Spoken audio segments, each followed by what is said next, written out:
In the name of the Father, and of the Son, and of the Holy Spirit. Amen. Good morning to you, dear brothers and sisters. Today, 18th May 2021, Tuesday in the 7th week of Easter. First reading is taken from the Acts of the Apostles, chapter 20, verses 17 to 27, and the Gospel is taken from the Gospel of St. John, chapter 17, verses 1 to 11a. During the Last Supper with his disciples, Jesus spoke about his glory and the glory of his Father. Jesus speaks about the glory we would receive through his suffering on the cross. On the cross, God reveals his great love for sinners and the power of Jesus' redemptive sacrifice, which cancels the debt of sin and reverses the curse of our condemnation. Jesus gave his Father the supreme honor and glory through his obedience and willingness to accept the cross for our sake. In times of defense, the greatest honor belongs not to those who fought and survived, but to those who have given the supreme sacrifice of their own lives for their own fellow citizens. The Lord Jesus freely and willingly offered up his life out of obedience to his Father and love for us. Father brings glory to the Son through the great mystery of the Incarnation, the eternal Word who became flesh for our sake, and the cross of Christ which won for us pardon, freedom, and new life in the Holy Spirit. God the Father gave us his only begotten Son to set us free from slavery to sin, guilt, and condemnation. His sacrificial death brings us new life, the abundant life of peace and joy which God wishes to share with each one of us.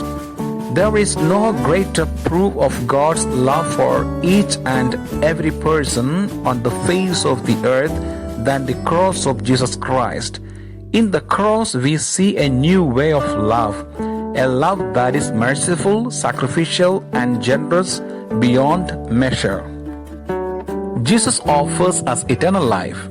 It is more than simply a life without end or an eternal state of being. Science and medicine look for ways to extend the duration of human life.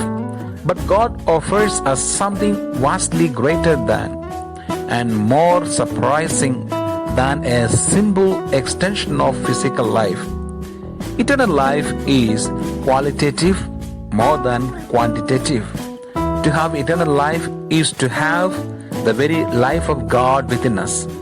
When we possess eternal life, we experience here and now something of God's majesty, glory, and holiness which he shares with us. Through the gift and working of the Holy Spirit, God fills us with the abundant fruit of his peace, joy, and love. Jesus also speaks of the knowledge of God.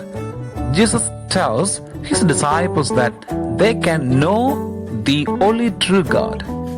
Knowledge of God is not simply limited to knowing something about God, but we can know God personally and be united with God in a personal relationship of love and friendship. The essence of Christianity and what makes it distinct from Judaism and other religion is the personal and experimental knowledge of God as our eternal Father, the one who knew us before creation and who knit us in our mother's womb.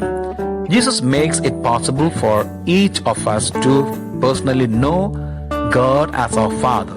To see Jesus is to see what God is like. Jesus said, "You entered Father's glory through your suffering on the cross. Help me to find the value of your cross in all my suffering. Help me to be united with you in all the sufferings of my life. Lord, I see pain and suffering all around me. I know people get disappointed on the face of their suffering. give us proper faith to accept our life with your redeeming cross. May Almighty God bless you. In the name of the Father, and of the Son, and of the Holy Spirit. Amen.